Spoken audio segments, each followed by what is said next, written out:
Hi friends, this is Sumita Pandey. आज का विषय है कर्म के आधार पर क्रिया के भेद। इसके विषय में हम लोग पहले पढ़ चुके थे। अभी हम थोड़ा इस विषय पर पुनरावृत्ति करेंगे और फिर आगे पढ़ेंगे प्रयोग के आधार पर क्रिया के भेद।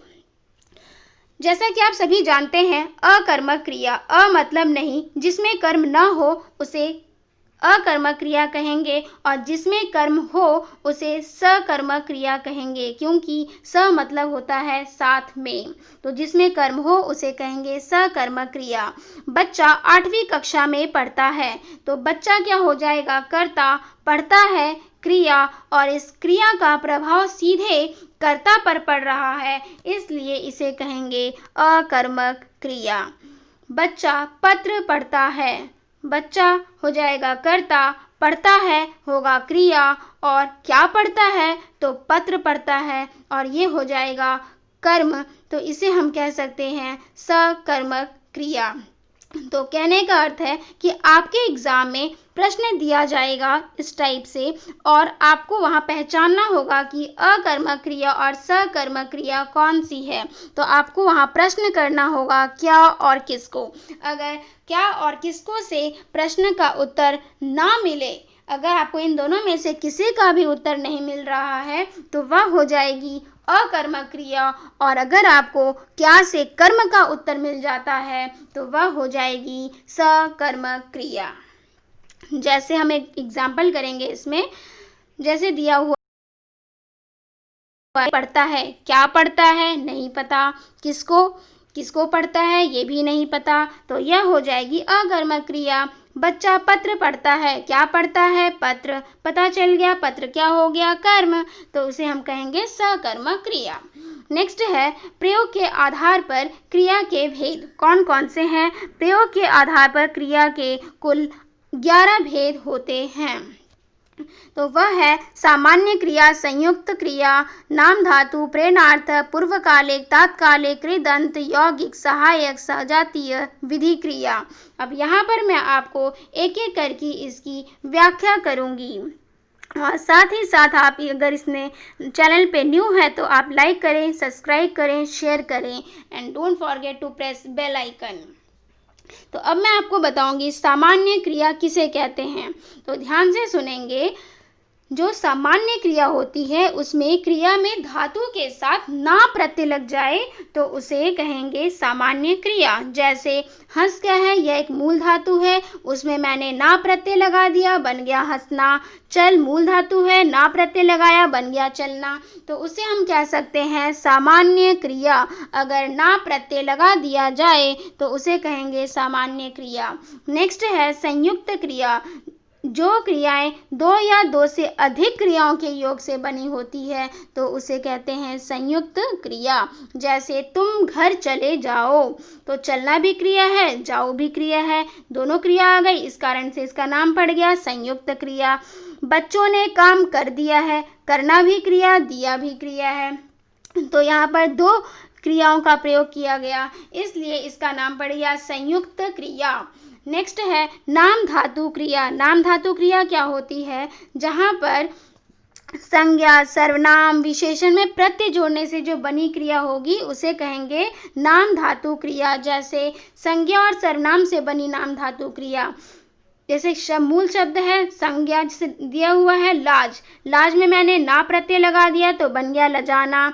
हाथ हथियाना, विशेषण से बनी नाम धातु क्रिया, चिकना चिकनाना। नेक्स्ट है, इसमें बहुत सारे आपको एग्जाम में मिलेंगे, साठ सठियाना। अनुकरणात्मक शब्दों से बनी नाम धातु क्रिया, खट खट खटखटाना। अनुकरणात्मक क्या होता है? फॉलो करना, किसी को नकल करना। जैसे कि सेम वर्ड है ना, खट खट, तो वहाँ हो गया खटखटाना, हिन हिनाना। तो यह सभी कुछ नाम धातु क्रिया कहलाएंगी। नेक्स्ट मैं आपको बताऊंगी प्रेरणार्थक क्रिया। जो प्रेरणार्थक क्रिया होती है वह क्रिया है जिसमें कर्ता स्वयं कार्य न करके दूसरों से कार्य करवाता हो, तो उसे हम कहेंगे प्रेरणार्थक क्रिया।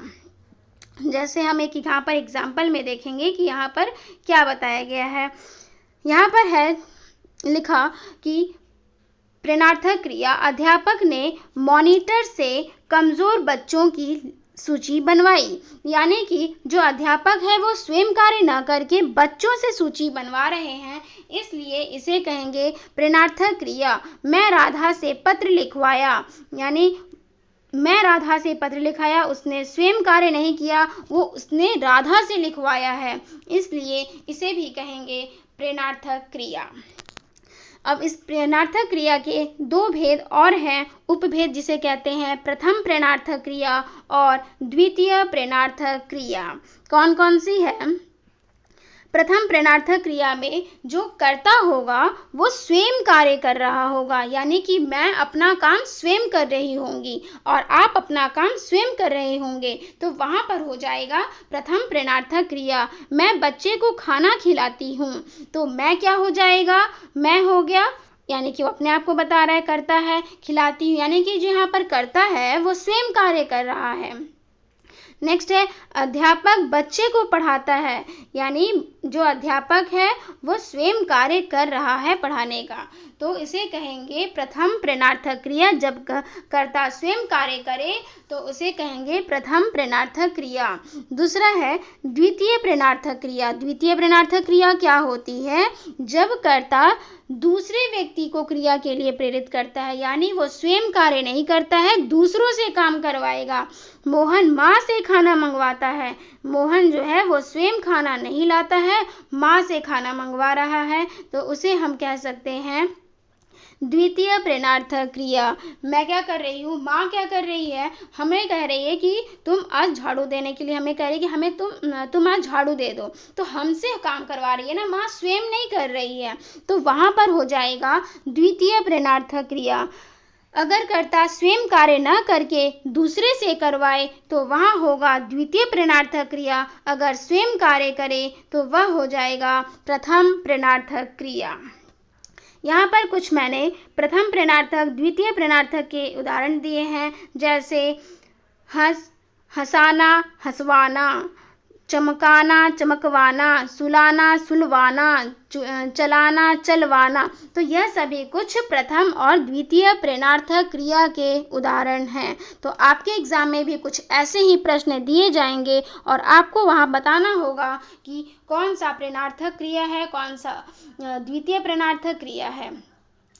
तो आशा करती हूँ आप लोग यह कंसेप्ट समझ गए होंगे, यह टॉपिक आपके समझ में आ गई होगी। So please like, share and subscribe. Don't forget to press bell icon. I will upload more videos as soon as possible. So don't forget to press bell icon. Thank you and have a nice day.